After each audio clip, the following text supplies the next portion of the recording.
Here in the European Parliament today, we've been listening to a very, very powerful set of arguments in a conference entitled The Price of Weakness. In this case, the weakness of the West to adequately respond to Russia's aggression against Ukraine.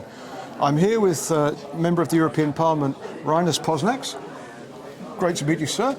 Nice to meet you. First time in the Parliament. This is your first term Yes. in Parliament. Yes. So this is a very good start, a very good start.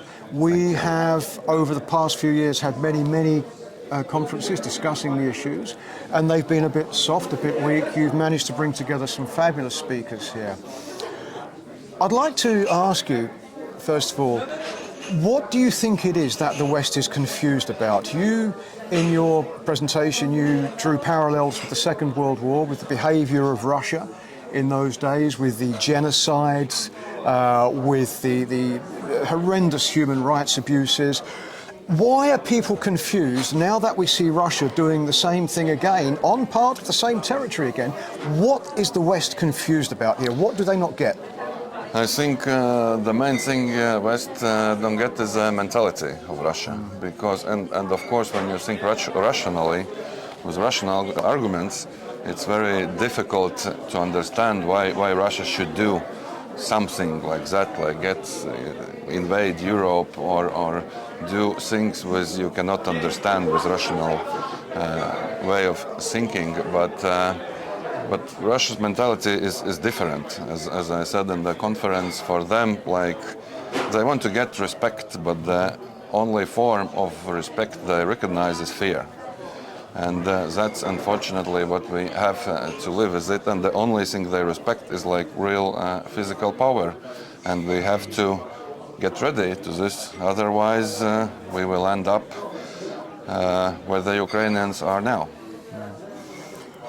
We had time to get ready before this particular conflict because, of course, going back 10 years, there was Crimea.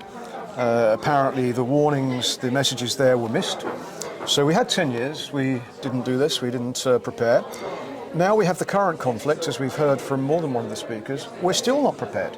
We're producing a quarter of the munitions that Russia is producing at this moment. Again, why?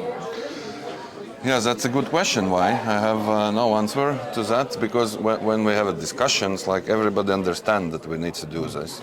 But somehow, and that's basically one of the main reasons why I got elected in the parliament, because I was also supporting Ukraine on daily basis, and just time is going, but we can still not produce enough simple ammunition, which North Korea, Iran can manage to do much more. And I have no answer why is it so, why we are not ready and why we are not able to manage simple things. And the biggest problem with that, in my opinion, is that we forget that basically democracy competes in the people's mind as a form of governance.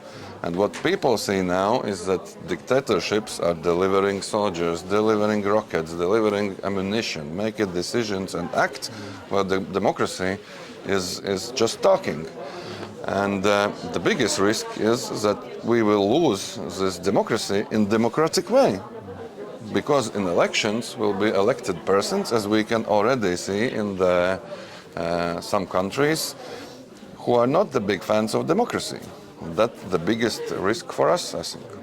In the European context, do you think that possibly the decision-making process here, dependent as it is on the European Commission, may be one of the major factors behind this kind of inertia, this just inability to make fast decisions here, when at the moment fast decisions are called for?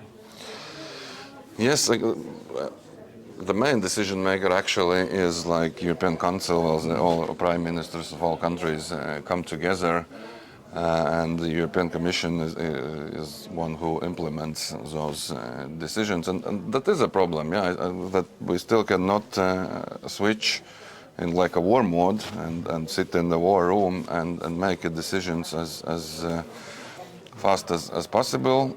And that is the problem. Of course, 27 countries, the further you are from border with Russia, the less you understand the urgency of situation, and it is difficult to get together, and that's our like mission, and also that's why we organized this event today, to just try convince and explain to those who are far from this war, to understand and realize that those risks are real, and we have to act as soon and as fast as possible.